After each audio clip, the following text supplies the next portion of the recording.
ప్రభుత్వంలో ఉండే పెద్దలు వాటాల కోసం ఇంత దిగజారి రాజకీయాలు చేస్తూ ఇంకా ఎంత ఘోరం అండి నాకు అర్థం కాదు అమ్మాయి మాట్లాడిన మాటలు. మంచి రేవులలో ఒక ఎండోమెంట్ ల్యాండ్ ఉంది.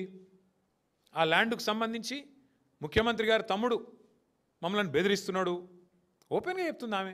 అసలు ఆయన గన్మెన్లు ఎందుకు? ఎండోమెంట్ భూమిలో ఒక ఫైల్ మీద మా అమ్మ సంతకం పెట్టింది. సంతకం పెట్టిన తర్వాత ముఖ్యమంత్రి గారు జపాన్లో ఉన్నాడు, ఫైల్ తెప్పించుకున్నాడు. నేను అడుగుతున్నా, మంత్రులుగా ప్రమాణం చేసినప్పుడు ఓత్ ఆఫ్ సీక్రసీ అని ఉంటుంది. మంత్రి ఏడ సంతకం పెట్టిండో కుటుంబ సభ్యులకు కాదు ఎవరికి తెలియద్దు. మేమందరం పనిచేసిన వాళ్ళమే మంత్రులుగా. ఓత్ ఆఫ్ సీక్రసీ ఉంటుంది. ముఖ్యమంత్రి జపాన్లో ఉండి ఫైల్ తెప్పించుకున్నాడేంది, మంత్రి బిడ్డకు సంతకం పెట్టిన ముచ్చట తెలుసుడేంది? ఏం జరుగుతుంది రాష్ట్రంలో? సర్కసా లేకపోతే ఇంకేమన్నా? దీన్ని ఏమనాలి ఇంకా కాంగ్రెస్ గవర్నమెంట్? మేము ఇంత అరాచకమా? ఇంకొక మాట, ఈ జూబ్లీ హిల్స్ ఎలక్షన్స్ ఓదికి జరుగుతూనే ఉన్నాయి. వీళ్ళకి ఏమాత్రం సిగ్గులేదు. ప్రజలు ఏమనుకుంటారో అన్న సోయి కూడా లేదు. ఇక్కడ ఇట్లా రౌడీ ముక్కలు ఇక్కడనేమో తుపాకులు పట్టుకొని వీళ్ళు తిరుగుతారు. పారిశ్రామికవేత్తలకు తుపాకులు పెడతారు. ఇంకో దిక్కేమో ఊరేగింపులు తీస్తున్నారు సిగ్గు లేకుండా. రౌడీలను గుండాలను వేసుకొని ఊరేగింపులు. ఇదేనా మీరు ఏం మెసేజ్ ఇద్దాం అనుకుంటున్నారు దేశానికి, రాష్ట్రానికి?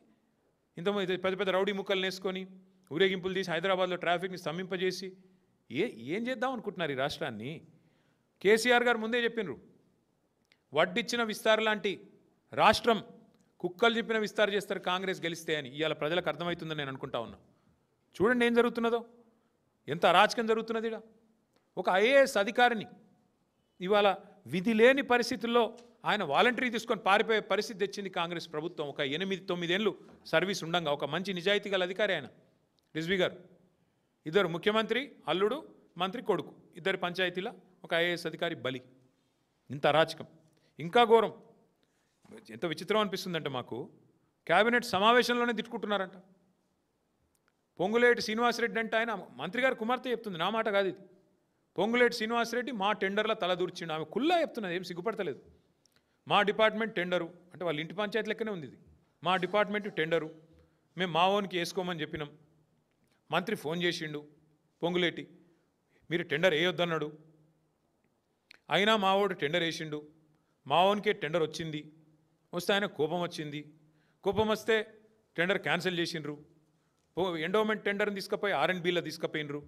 ఇంత బాహాటంగా టెండర్లు, రిగ్గింగు, బెదిరింపులు, మంత్రులు ఒకరినొకరు బెదిరించుకోవడం, రింగు కావడం, ఇంత నికృష్టమైన వ్యవహారం ఈ దేశంలో ఎప్పుడైనా చూసినామా మనం?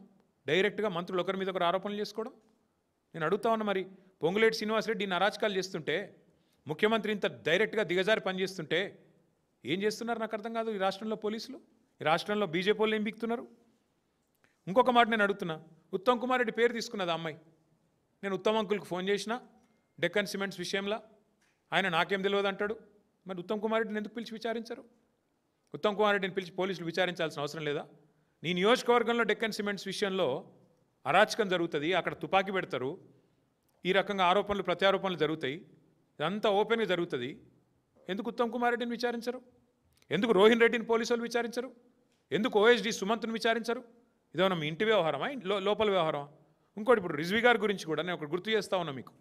రిజ్వీ గారు గతంలో విద్యుత్ శాఖలో పనిచేసినారు ఇక్కడ ఈ ప్రభుత్వంలో, కాంగ్రెస్ ప్రభుత్వంలో. అప్పుడు కూడా కేసీఆర్ గారు 24 గంటల కరెంట్ ఇచ్చినందుకు కోపం మీద వీళ్ళు ఏదో కమిషన్ ఏదో వేసినారు, సిట్టింగ్ జడ్జితో, రిటైర్డ్ జడ్జితో. రిజ్వీ గారు అప్పుడు పాపం వీళ్ళకి సహకరించినట్టున్నారు. చూస్తుంటే ఇవాళ అందుకు కూడా నేను బలిపశువు చేసినట్టు కనబడతా ఉన్నది. ఎందుకంటే అప్పుడు ఏదో ఒకటి చేసి కేసీఆర్ గారి మీద బట్టగాల్చి బద్నాం చేసి మొత్తానికి రిజ్వీ గారిని బలిపశువుగా చేద్దాం మధ్యలో అనుకుంటే, వీళ్ళేం తప్పు లేదు అని ఆయన చెప్పినట్టున్నాడు. అందుకే ఇవాళ రిజ్వీ గారి మీద పగబట్టి జూపల్లి కృష్ణారావు అనే ఒక మంత్రి ఉత్తరం రాసి ఆయన మీద అక్రమార్కుడు, ఆయన ఏదో చేసిండు అని చెప్పి ఆయన మీద ఉత్తరం రాసే పరిస్థితి. అంటే వీళ్ళ వాటాల పంచాయతీ కోసం వాళ్ళ ప్రజాపాలన లేదు, గాడిది గుడ్డు లేదు, ఏది లేదు. ప్రజలు లేరు, పాలన లేదు, ఏదీ లేదు. మొత్తం దందాలు, చందాలు, మూటలు, వాటాలు, ఇది తప్ప ఏమీ లేదు ఈ రాష్ట్రంలో. ప్రజలు చూస్తలేరని మీరు అనుకుంటున్నారు. ప్రజలు ఈరోజు జూబ్లీ హిల్స్లోనే కాదు రాష్ట్రంలో గల్లీలో చర్చిస్తున్నారు. ఇంత అరాచకమా, ఇంత కిరాతకమా, ఇంత నీచమా, ఇంత చండాలమా అని మాట్లాడుకుంటా ఉన్నారు. పేదవాళ్ళేమో మేము తిరుగుతుంటే ఎలక్షన్ ప్రచారంలో శాపనార్థాలు పెడుతున్నారు. 100 రోజులు అన్ని ఇస్తున్నాడు, వీని బొంద వీడేమి ఇవ్వలేదు, వీని ఓడగొట్టాలా, బొంద పెట్టాలా కాంగ్రెస్ అని పేదవాళ్ళు తిరుగుతున్నారు. చదువుకున్న వాళ్ళు గీ రౌడీగాళ్ళక మేము అవకాశం ఇచ్చింది, పారిశ్రామికవేత్తలకు తుపాకులు పెట్టేటోళ్ళు, మొత్తం రౌడీ ముక్కలు వేసుకొని ఊరేగింపులు తీసేటోళ్ళు, వీళ్ళ కోటేస్తామా అని చదువుకున్న వాళ్ళు చెప్తా ఉన్నారు. 420 హామీలు గంగలో పోయినాయి, 6 గ్యారంటీలు గోదావరిలో కలిసిపోయినాయి, పరిపాలన ఎక్కడో పోయింది, ప్రజలు ఎక్కడో పోయినారు.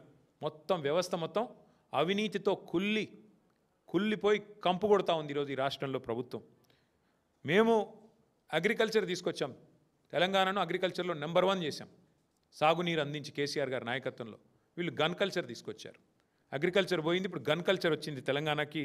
మరి మరొక క్రైమ్కి మరొక పర్యాయ పదంగా తెలంగాణను మార్చే ప్రయత్నం చేస్తున్నట్టున్నారు రేవంత్ రెడ్డి గారు.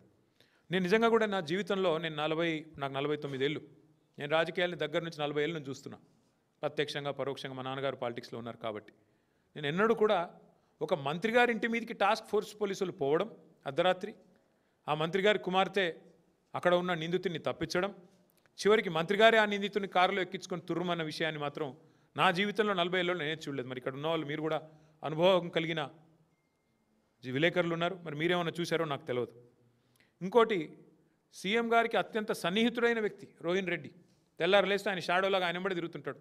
సినిమా ఇండస్ట్రీ ఆయనే చూస్తాడట, మొత్తం సినిమా మంత్రి అట ఆయన పరోక్షంగా. ఆయన మరి తుపాకీ తెచ్చిండు, బెదిరించిండు అంటే ఒక్క పోలీసుడు, డీజీపీ కావచ్చు, ఐజీ కావచ్చు, ఒక్కరికి రేషం లేదా? ఒక్కరికి